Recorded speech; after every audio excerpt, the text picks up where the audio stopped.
Muhammad Ferry Setiawan diringkus Polres Lamongan karena menyebarluaskan video porno dengan mantan kekasihnya ke media sosial.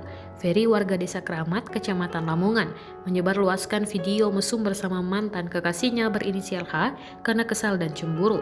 Ia pun menyebarluaskan video mesum korban disertai kata-kata yang tak pantas melalui media sosial Facebook. Korban membenarkan keaslian video itu.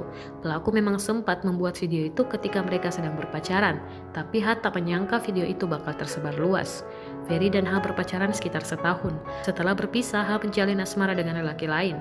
Mengetahui hal itu, Ferry kesal dan cemburu. Ia pun menyebarluaskan video mesum tersebut untuk melampiaskan kekesalannya. Video porno itu diunggah melalui akun media sosial Facebook milik H. Ferry merampas telepon genggam korban untuk mengunggah video tersebut. Pelaku juga mengganti foto profil akun media sosial korban dengan tangkapan layar video mesum tersebut.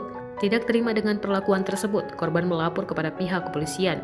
Pelaku pun dijerat pasal tentang pornografi. Polisi telah menyita telepon genggam yang digunakan menyebarkan video mesum tersebut. Selain itu, polisi meminta keterangan saksi ahli yang dianggap mengetahui tentang transaksi dan informasi elektronik untuk mengetahui kesalahan pelaku.